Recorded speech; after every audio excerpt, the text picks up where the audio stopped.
আসসালামু আলাইকুম প্রিয় ভিউয়ার্স, আপনারা সবাই কেমন আছেন? যে যেখান থেকে দেখতেছেন আশা করি সবাই ভালো আছেন এবং সুস্থ আছেন। আশা করি আল্লাহ তাআলা আপনাদেরকে সবাইকে ভালো রাখুক এবং সুস্থ রাখুক। ভিউয়ার্স, আমার বাড়ির পাশে একটা পেছন সাইডে একটা বিশাল আকারের পুকুর আছে। সেই পুকুরের ভিডিও আপনাদের সামনে দেখাইতেছি। পুকুরেতে মাছ ছাড়ছিল, মাছ চাষ হয়। কয়েকদিন আগে মাছ ওরা জেলে নেমে দিয়েছিল, দিয়ে সে মাছগুলো উঠায় নিছে। এখন বর্তমান অবস্থা, নতুন পাড় বাঁধিয়েছিল কিন্তু পাড়গুলো বেশি লাস্টিং করতেছে না, পাড়গুলো ভেঙে যাচ্ছে। দেখেন বিশাল একটা পুকুর। এই পুকুর পাড়ে আমরা অনেকবার মাটি দিয়ে পাড় বাঁধে রাখছি, তারপর আবার ভেঙে যায়। পরে লাস্টে পুকুর কর্তৃপক্ষ চিন্তা ভাবনা করে ওরা পুরা পুকুরটাই পাড় বাঁধিয়েছে। মাঝখানে আরও তেমন গর্ত ছিল না। এখন অনেক দিন পুকুরটা অনেক গভীর হয়ে গেছে মাটি ওঠার কারণে, এখন নামতে ভয় করে।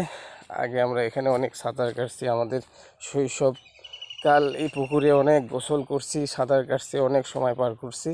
কিন্তু এখন পুকুর চাষ করার কারণে, বিভিন্ন খাবার দেওয়ার কারণে আর নামা হয় না, পুকুরে গোসল করা হয় না। সবাই এখন টিউবওয়েলে, আবার বিশেষ করে সবার বাসায় এখন আপনার সাবমিটার মোটর বসানোর কারণে আর তেমন পুকুরের পানির প্রয়োজন হয় না।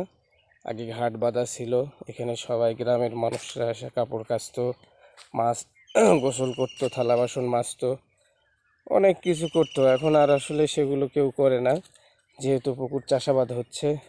এই পুকুরটা অনেক বড়, আপনার প্রথম লিজ নেয় 3 বছরের মতো করে। এবার লিজ হয়েছে প্রায় 10 লাখ টাকা মোটামুটি। আসলে শরিকানা পুকুর, অনেক শরিক এই পুকুরের।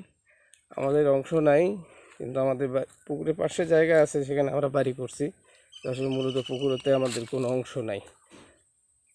অনেক আগেকার পুকুর, যারা ওই সময় বুঝছিল ওরা আসলে এই পুকুরটা কিনছে, কিন্তু আমরা কিনতে পারি না। যে দুঃখ নাই এতে, সবার রেজেকে সব কিছু থাকে না। আল্লাহ তাআলা কাউকে অনেক কিছু দিয়ে এক দিক দিয়ে হয়তো পুষায় দেয়, অন্য দিক দিয়ে পুষায় দেয়।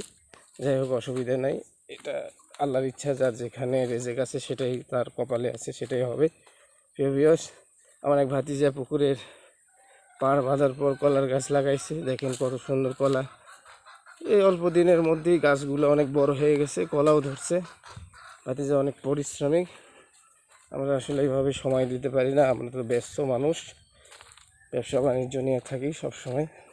দুপুরবেলায় বাচ্চাকে নিয়ে একটু হাঁটাহাঁটি করতেছে, আর মনে করলাম যে আমার বাড়ির পাশের পুকুরটা আপনাদেরকে দেখাই, কেমন লাগে দেখতে। এই দেখেন কলার গাছ লাগাইছে আমার ভাতিজা, খুব সুন্দর কলা হয়েছে। কলা এখনো বড় হয় নাই, কেবল কলার কাঁদিটা দেখেন কত বড়।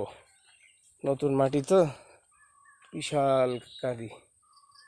দেখেন দেখেন, অনেক সুন্দর কলার গাছ, অনেকগুলো কলার গাছ লাগাইছে আমার ভাতিজার। এইদিকে যাক, সে অনেক পরিশ্রমিক ছেলে, খুব ভালো।